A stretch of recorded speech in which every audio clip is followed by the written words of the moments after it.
Only.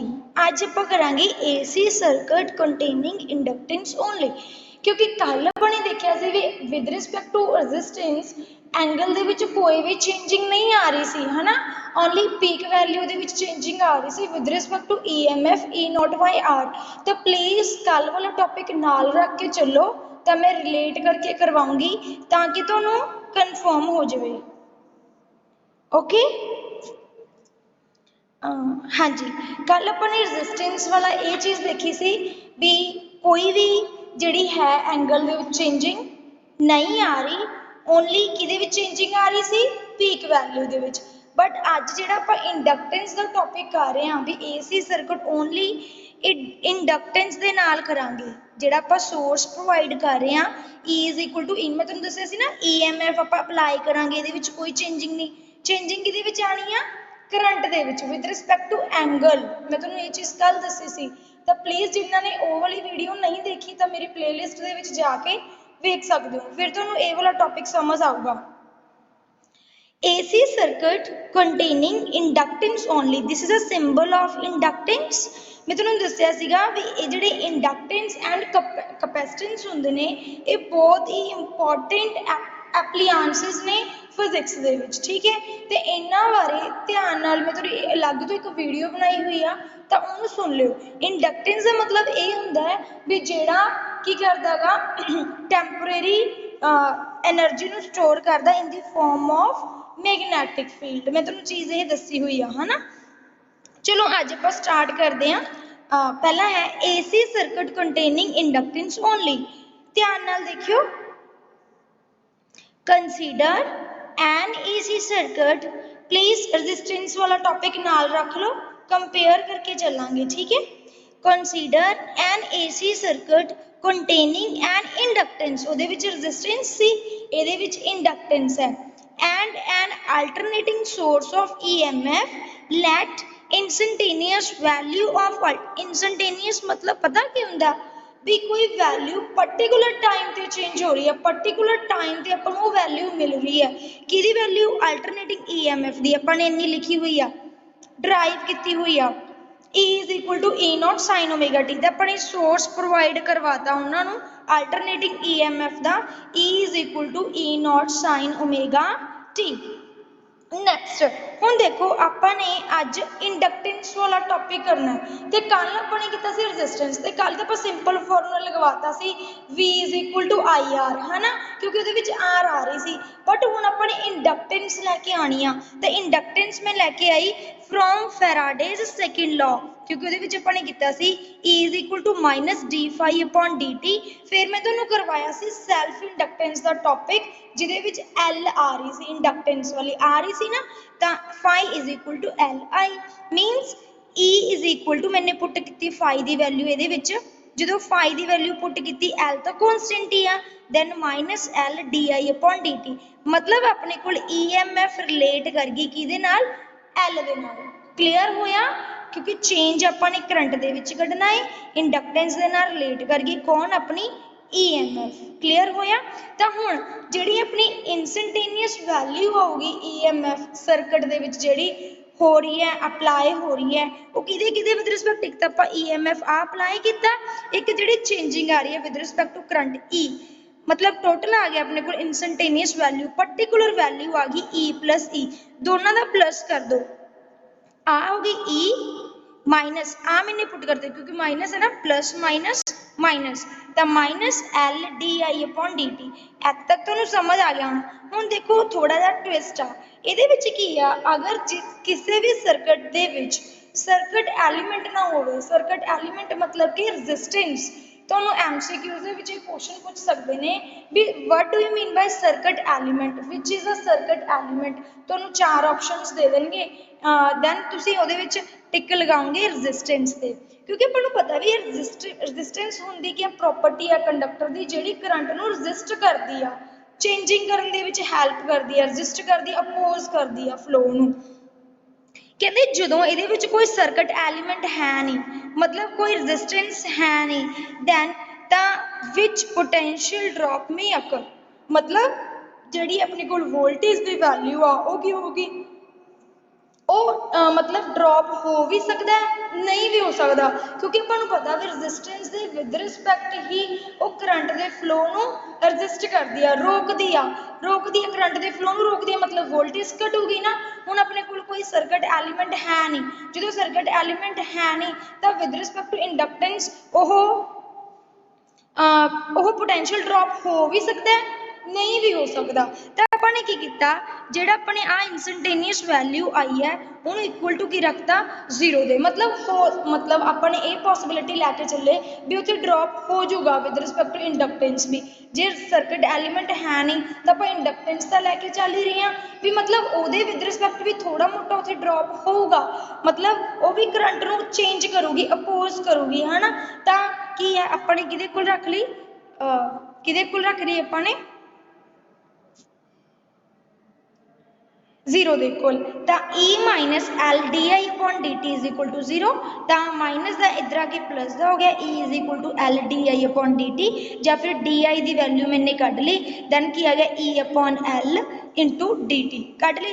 हुण मैंने E की वैल्यू पुट करती आही E not sine omega t E not sine omega t upon L d t clear है। बस आही गल याद रखने वाली आ क्योंकि ये कोई सर्किट एलीमेंट है नहीं तो आप पक्का श्योर नहीं कह सकते उत्थे पोटेंशियल ड्रॉप होगा तो आप यही कहेंगे भी हो सकता उत्थे ड्रॉप हो सकता इस करके अपने उन्होंने किहदे कोल रख लिया 0 दे कोल रख लिया क्लीयर।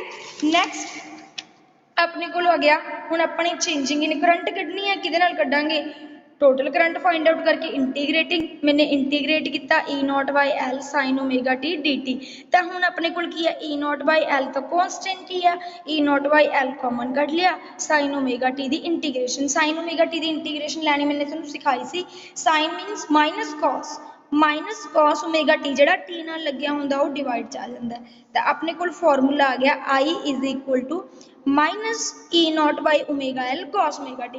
हुण ना पता की आपां ना कल कीता सी जिहड़ा रजिस्टेंस दा आ रहा सी वो साइन वेव आ रही सी है ना तो आपां इहनूं साइन वेव दे विच चेंज कर सकदे हां जिहड़ा कॉस थीटा हुंदा है कॉस थीटा कितना हुंदा है पाई बाई 2 माइनस थीटा हुंदा sine pi by 2 minus theta हुंदा ठीक है ये याद रखियो। हुण अपने को थीटा की वैल्यू की है ओमेगा टी है ना तो अपने को आ जाऊगा pi by 2 minus omega t आ जाऊगा ना pi by 2 minus omega t but अपने को माइनस है माइनस कॉस ओमेगा टी आ तो माइनस में मैंने उल्टाता जो माइनस आ वो प्लस का हो गया जो प्लस का वो माइनस का हो गया दैन थीटा की वैल्यू मैंने पुट करती ओमेगा टी तुहानूं दस्सिया होया मैंने भी थीटा नूं आपां ओमेगा टी किवें पुट करते दस्सिया होया ना पहली वीडियो जो मैंने फेस करवाया सी फस्ट वीडियो के भी थीटा किवें आंदा है दैन अपन पता omega is equal to theta upon t है ना दैन टी उधर चला जाऊगा theta is equal to omega t then अपने को आ गया minus cos omega t is equal to sine theta minus pi by 2 theta अपने को कितना ओमेगा टी दैन आप साइन दे विच इहनूं कन्वर्ट कर सकते हैं। हुण तुहानूं दिमाग दे विच आ रहा क्वेश्चन दैन अपने को जिहड़ा एंगल चेंज होया दैन अपने अप्लाई किया E is equal to E not sine omega T ये अप्लाई किया दैन एंगल दे विच चेंजिंग कितनी आ रही है माइनस पाई बाई 2 माइनस नूं ध्यान च रखना भी माइनस आ कि प्लस आ क्लीयर होया। दैन अपने को इन्नी दी आ गई this is known as peak value इनू पीक वैल्यू बोलते हैं पीक मीनस मैक्सिमम रिएक्टेंस दे विद रिस्पैक्ट आ रही है रिएक्टेंस दे विद रिस्पैक्ट मैं तुहानूं दस्सिया सी की फॉर्मूला हुंदा ओमेगा एल दा एक्सएल क्योंकि जे तुसीं वो वीडियो देखी हुई है ना ओमेगा इज इक्वल टू की हुंदा 2 पाई न्यू हुंदा ना न्यू मीनस एफ भी आप लिख सकते हैं L is equal to XL ये मैं तुहानूं करवाई सीगी उस टाइम जो मैंने तुहानूं बेसिक करैक्टरिस्टिक्स समझाइयां सी सारे इंडक्टेंस कैपेसिटेंस उस वीडियो दे विच मैं तुहानूं करवाई हुई है। तो omega is equal to 2 pi f L as it is XL दे इक्वल आ गई सी दैन अपने पुट करता इनू लिखता आई नॉट इनू सारी भी जिवें अपने कल लिखिया सी ना E नॉट बाई आर नू आई नॉट लिखिया सी एवें इहदा भी आ गया अपने कोल आई नॉट अपन नूं पता ही है भी एक्सएल दियां भी सेम यूनिट्स ही हुंदियां ने किहदे नाल रजिस्टेंस दे मतलब ओम यूनिट ही है तो अपने कोल आ वैल्यू आ गई ये वैल्यू तुसीं याद रखनी है भी आई नॉट की value E nought by omega clear होया। नैक्सट हुण आ वाली गल ध्यान नाल समझनी है आ वाले ग्राफ कहने मैंने इक्वेशन 1 किनू पुट किया ध्यान नाल देखो इनू मैंने इक्वेशन 1 पुट किया ठीक है दैन इनू मैंने इक्वेशन 2 पुट किया देखो कितना चेंजिंग आ रहा है माइनस पाई बाई 2 का मतलब equation 1 and 2 shows AC circuit containing inductance only. Inductance only मतलब XL आ रहा है, XL means inductance आ रही है only, है ना। The alternating current lags behind the alternating EMF. ਇਹਦਾ मतलब ਕੀ है lags behind? देखो ਜਿਹੜਾ अल्टरनेटिंग करंट अपने कोल आया मतलब आई दी वैल्यू आई आ ਉਹਦੇ ਪਿੱਛੇ ਆ ਰਹੀ ਆ मतलब अपने कोल मैक्सिमम वैल्यू ओमेगा टी सी एंगल दी, है ना। ਉਹਦੇ ਪਿੱਛੇ आई कितनी आई -π/2, that's mean this is known as lags behind. किन्ने दा चेंज आ रहा है आ देखो अल्टरनेटिंग करंट ਜਿਹੜਾ आया lags behind the alternating EMF. Alternating EMF the phase angle omega T C then lags behind कितना आया -π/2 आया I by phase angle π/2। Clear होया। तो हुण आ देखो ग्राफ, देखो आ तो अपनी EMF की अप्लाई की हुई है जिमें कल अपने अप्लाई की सी। कल अपने को एज इट इज इत्थे 0 तो ग्राफ बन गया सी एवें क्योंकि कोई चेंजिंग नहीं सी आ रहा एंगल दे विच, ओनली पीक वैल्यू दे विच चेंजिंग आ रहा सी। बट हुण एंगल चेंज आ रहा है माइनस, तो माइनस कित्थे हो नीचे ही होगा, -π/2 कित्थे होगा नीचे। दैन फिर आपां नीचे तो स्टार्ट करांगे। समझ आई मेरी गल, क्योंकि अपने को ऊपर तो π/2 होगा, है ना, ऊपर π/2 नीचे की होगा माइनस। तो अपनी वेव जी अपने को फॉर्म हुई वो कितों स्टार्ट हो रही है -π/2 नीचे तो। तो देखो आ करंट की पीक है, करंट की वेव है, तो आ अपने को EMF की। हुण आ वाली चीज़ देखो अपने को ध्यान नाल देखो, हुण जिहड़ा मेरे को वो सी ई की वैल्यू सी ओमेगा टी सी, ओमेगा टी मतलब ऊपर जा रही सी 0 तो स्टार्ट करते करते मेरे को एवं एंगल चेंज होंदा रहा सी बाय ओमेगा टी दे नाल। बट जो मैंने आई दे विच चेंजिंग देखी, आई दे विच चेंजिंग किवें होया ओमेगा टी तो नीचे आ गया, ओमेगा टी तो नीचे मतलब π/2 मतलब मेरे को इस तरह। समझ गई मेरी गल क्लीयर हुई। तो ये चीज़ आ, तो इस चीज़ नूं तुसीं ध्यान नाल समझना है, ठीक है। तो देखो तो अपने को जिहड़ा आ वाली जिहड़ी चीज़ है वो किवें जा रही है एंटी क्लोकवाइज जा रही है, बट जिहड़ी इहदी डायरैक्शन जा रही है वो किवें जा रही है क्लोकवाइज। तुहानूं पता ही है ना, जिवें इत्थे 1 2 3 4 एवें जा रही है मतलब ये क्लोकवाइज। जिहड़ा अपने को फेस चेंज हो रहा वो क्लोकवाइज आ, जिहड़ा अपने अप्लाई किया सी ओमेगा टी वो किवें आ एंटी क्लोकवाइज आ। क्लीयर होया। तो डायरैक्शन दे विच चेंजिंग आ गई, फेज एंगल दे विच कितना चेंजिंग आया -π/2, -π/2 आपां कित्थे शो करांगे नीचे। क्लीयर होया।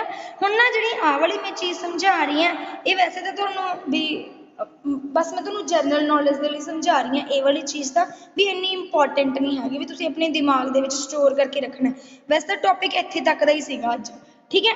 बस आई चीज़ ध्यान रखना है भी फेज एंगल -π/2 का होगा, -π/2 तो नीचों ग्राफ स्टार्ट हो रहा है। तो उस तो बाद ए जिहड़ा अपने अप्लाई किया वो एंटी क्लोकवाइज मतलब in the upward direction. But जो अपने फेस चेंज देखा वो -π/2 in the downward direction in the clockwise direction show होया। नैक्सट आ देखो अपने को मैंने पीक वैल्यू ले ली I0 is equal to E0/XL is equal to E0/ω_L। Then मैंने इनू कंपेयर किया कल वाली पीक वैल्यू के नाल। अज अपने को पीक वैल्यू आई है E0/ω_L, कल आई है I0 is equal to E0/R। मतलब XL की वैल्यू ω_L आ गई, मतलब 2π/μL आ गई।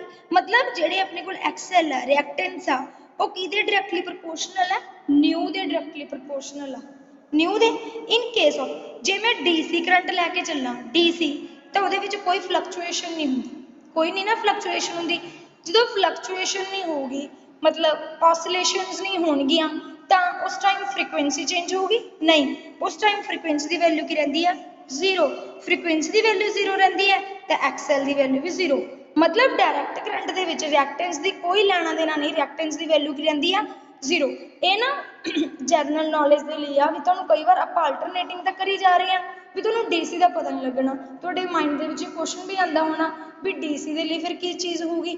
DC के लिए रिएक्टेंस की वैल्यू की होंगी 0। क्यों? क्योंकि उस टाइम फ्रीक्वेंसी की value 0, there is no fluctuations, कोई फ्लक्चुएशंस नहीं होंगी, कोई ऑसिलेशंस नहीं होंगी। वो एक लाइन के विच ट्रैवल करता है, इस करके उसकी वेव फॉर्मेशन एक लाइन के विच ही आ, इस करके उसकी कोई डायरैक्शन नहीं होंगी, इस करके उसकी XL की वैल्यू की आ 0। हुण आ देखो so inductance offers no resistance मतलब no reactance to flow of direct current through it मतलब डायरैक्ट करंट नूं फ्लो होने के लिए कोई रिएक्टेंस की जरूरत नहीं हैगी ठीक है so an inductor allows DC to flow through it easily क्योंकि DC दे विच रिएक्टेंस तो जीरो आ तो वह ईजली फ्लो कर जूगा direct current but AC current दे विच की करूगा अपोज मैं दस्सिया होया ना AC करंट दे विच अपोज करूगा बट DC दे विच उहनूं कोई लेना देना नहीं वो सिंपल फ्लो कर जूगा समझ आई ਇਹਦਾ ਸੀਗਾ ਆਪਣਾ ਅੱਜ ਦਾ ਟੌਪਿਕ ਦੇਖ ਲਓ ਧਿਆਨ ਨਾਲ ਫਿਰ ਵੀ ਦੇਖ ਲਓ ਇੰਡਕਟੈਂਸ ਦੇ ਵਿੱਚ ਸਿਰਫ ਆਪਾਂ ਨੇ ਇੰਨਾ ਕੀਤਾ EMF ਆਪਾਂ ਅਪਲਾਈ ਕੀਤੀ ਉਹਦੇ ਵਿਦ ਰਿਸਪੈਕਟ ਆਪਾਂ ਨੇ L ਦਾ ਫਾਰਮੂਲਾ ਲੈ ਕੇ ਆਏ from Faraday's second law and self induction ਤੋਂ ਫਾਰਮੂਲਾ ਲੈ ਕੇ ਆਏ ਉਹਦੇ ਵਿੱਚ ਪੁੱਟ ਕੀਤਾ ਫਿਰ ਆਪਾਂ ਨੇ ਦੇਖਿਆ ਵੀ ਉਹਦੇ ਵਿੱਚ ਪੋਟੈਂਸ਼ੀਅਲ ਡ੍ਰੌਪ हो सकता कि क्योंकि सर्किट एलीमेंट तो है नहीं जो सर्किट एलीमेंट होगा फिर तो ऑब्वियस है भी उत्ते पोटेंशियल ड्रॉप होना ही होना जो हो सकता है दैन उन्होंने अपने कि रख लिया जीरो दे दैन इक्वल रख के दैन कि वैल्यू कढ़ ली अपने आई की वैल्यू कढ़ ली जो आई की वैल्यू कढ़ी अपने देखा भी जो फेज एंगल हो रहा है वो किन्ने नाल हो रहा है -π/2 मैं बार बार रिपीट कर रही हूँ भी तुसीं कल्ला π/2 नाल नहीं कहूँगे -π/2 दे नाल कहूँगे क्योंकि कल आपां करांगे AC circuit containing capacitance only तो उस दे विच आपां देखांगे भी जो फेज एंगल हो रहा है +π/2 दे नाल हो रहा होगा तो π/2 दे नाल ही बट माइनस प्लस डायरैक्शन तो चेंज होगी ना इस करके ध्यान च रखना भी जो इंडक्टेंस है मतलब रेजिस्टेंस दे विच कोई चेंज नहीं एंगल्स इंडक्टेंस दे विच -π/2 एंड जो आप कैपेसिटेंस करांगे उहदे विच की हो रहा है चेंजिंग कल नूं देखांगे +π/2 क्लीयर होया ते मैंने जिहड़े कल तुहानूं MCQs सेंड हुण आ वाला टॉपिक तो तुहानूं समझ आ गया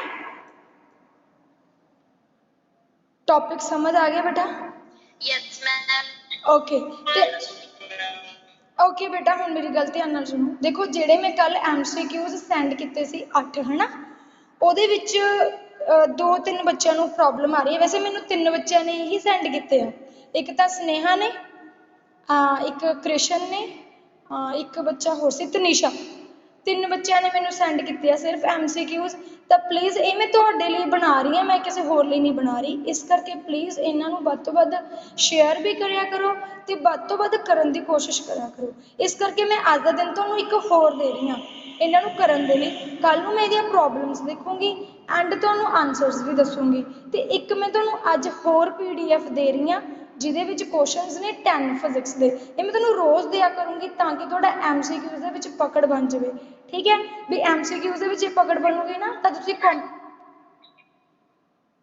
ਤੁਸੀਂ ਕੰਪੀਟੀਟਿਵ ਐਗਜ਼ਾਮ ਨੂੰ ਕਰ ਸਕਦੇ ਹੋ ਕਲੀਅਰ ਮੈਂ ਇਸ ਕਰਕੇ ਕਹਿ ਰਹੀ ਹਾਂ ਠੀਕ ਹੈ ਤਾਂ ਮੈਂ ਤੁਹਾਨੂੰ 10 MCQs ਅੱਜ ਦੇ ਦਾਂ ਕਿ ਨਹੀਂ ਦੇਵਾਂ ਦੱਸੋ ਜਿਹੜੇ ਤੁਸੀਂ ਕੱਲ MCQs ਮੈਮ ਦੇ ਦਿਓ वेट एक बच्चा बोलो बेटा हाँ जी स्नेहा दे दा हाँ जी मैम दे दो ठीक है सुमिता जैस्मिन की बोल रहे हो दे दो मैम ओके सुमिता मेरे कल MCQs नहीं आए जैस्मिन दे भी नहीं आए सुमिता दे भी नहीं आए आज आ जाएंगे ओके अज मैं 10 होर सेंड कर रही हूँ फिर 18 हो गए ठीक है ना इन्हों कल नूं सेंड कर दिओ ताकि अपने ज़्यादा ना हो जाए MCQs ते आपां प्रॉब्लम्स नूं फिर पिछे छड्ड दईए ठीक है इस करके मैं अज का दिन तुहानूं होर देनी है MCQs मैं तुहानूं 10 होर दिंदी हां 2 मिनट हाँ जी सुखजिंदर सिंह तुसीं लेट हो गए मैंने सारा टॉपिक करवाता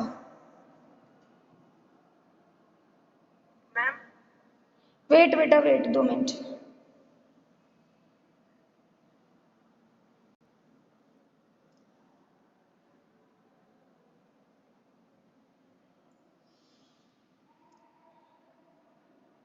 हाँ जी आ हैगा 111 क्वेश्चन उस तो बाद है 112 इत्थों स्टार्ट होंदा the bodies are charged due to transformation of ठीक है थर्ड क्वेश्चन ना द वर्क डन बाय है ठीक है ऊपर थोड़ा जा हो गया लुक जे गया ध्यान नाल देखो द वर्क डन बाय है ठीक है the work done bye electric charge is called next which of the following is mostly, ਇਹ ਧਿਆਨ ਨਾਲ ਕਰਿਓ, ਇਹ ਵਾਲਾ ਕੁਐਸਚਨ ਬਹੁਤ ਹੀ ਇੰਪੋਰਟੈਂਟ ਆ, ਇਹਨੂੰ ਧਿਆਨ ਨਾਲ ਕਰਿਓ। Which of following is mostly conducting element.